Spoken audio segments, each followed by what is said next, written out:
Good afternoon, Arcade Sunday. This is just a very quick video about player one control here of the Retro Rocket machine. I think I have previously covered the installation of this controller board that I made up myself. Be sure to check that video if you haven't already. But today I'm going to try and adjust the leaves of this control. This is quite a new joystick that's installed in here, and it's now showing signs that the leaves need to be adjusted and cleaned possibly. So this is just a quick method that you can use on leaf switch joysticks and buttons. Tool of the trade here is one of these pliers with a sort of a flat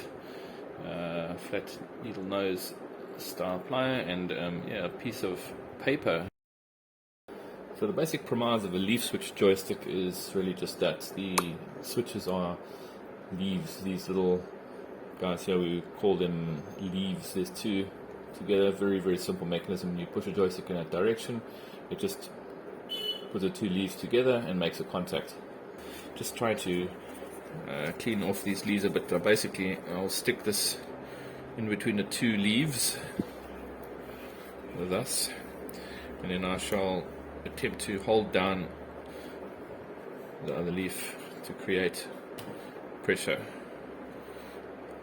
so I can clean it off. This was actually cleaned quite recently, so I don't really expect it to be dirty. It's just a matter of, while I've got this thing open, I may as well see there's a little bit of dirt there, as you can see, that like black stuff. That's what I'm talking about.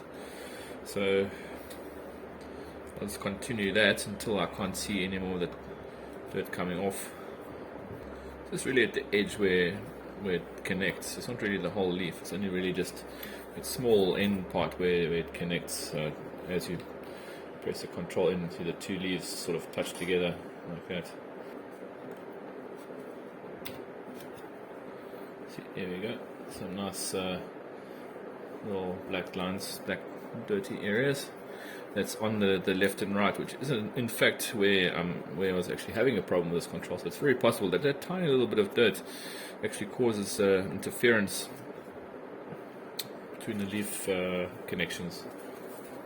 Okay, so now I'm just going to go ahead and just, I don't know if you can see that nicely, but this leaf here is slightly bent upwards towards the top of to the right of your image. So I'm going to basically put this in between here and here, and then slightly bend it in a bit. There's just a slight bit. So you can see this, well, I don't know if you can see it well, but basically I'm trying to make this leaf so that it's sort of tipped in. The other one is flat, and this one is now bent slightly to make contact, or better contact. Yeah, as you can see, that moving unit there. So I'm going to go ahead and do the same for the other sides. So there's a little bit of a, that's a bit too much, as you can see. I've gone too far there. But again, it depends on your play style. I mean, if it's too close together, then you sometimes have strange problems where left and right may affect up or down, and that's not what you want, obviously.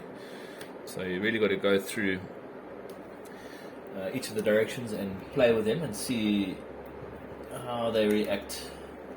Now again, this also is very important to note for Street Fighter type games, or games like all the Capcom fighting games that use those like round and forward motions, or down forward, and like one of these guys, round down forward, where if these are too far apart, you battle to actually pull off some of those moves. So I'm actually making it slightly easier to do some of those rolling style motions, like as I'm demonstrating there, as the leaves are closer together, so your joystick motion can be not as accurate. You can just basically just do this and it'll do a half roll forward.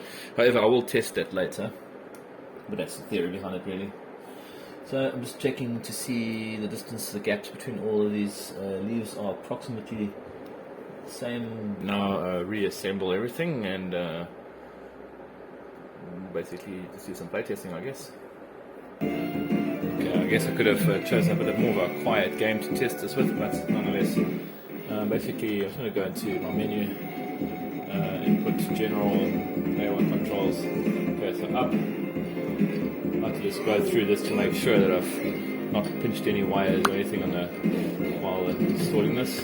Right, so basically, let's just do a bit of a small play test, possibly. Let's see what we come up with. Put 2 coins so I can play against myself, basically.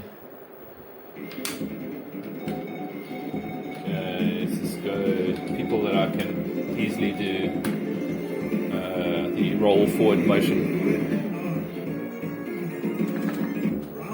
Let's see. Yeah, that was pretty easy.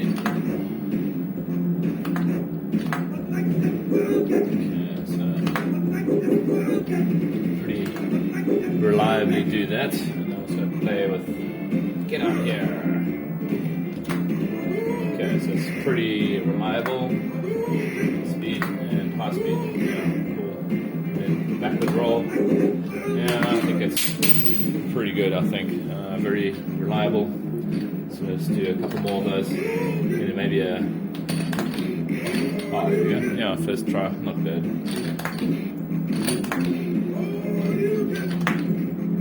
Take that. Oh.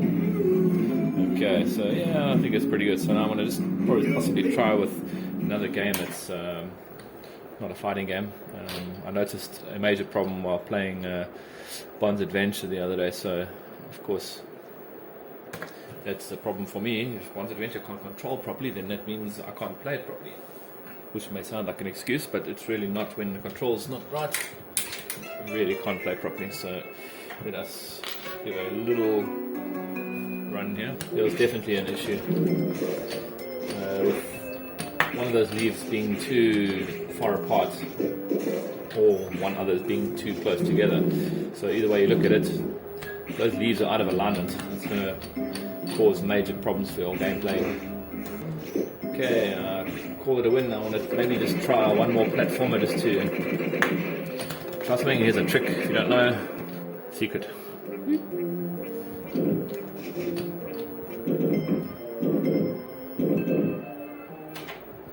Okay, so the game I'm going to try is Ghosts and Goblins. In fact, that's another game I played yesterday that I really battled with, and I think it was just due to the control being out of place here. So yeah, I'm just going to focus on here. Let's see what it looks like. Okay, so start. Yeah, that's much better. Yesterday I was like ducking by accident. I could duck and I couldn't stand up, and it was just weird. So anyway, while we're here and showing off another little trick while I'm here, if you carry on shooting this particular gravestone, you get caught by it and you turn into a frog. How many people knew that?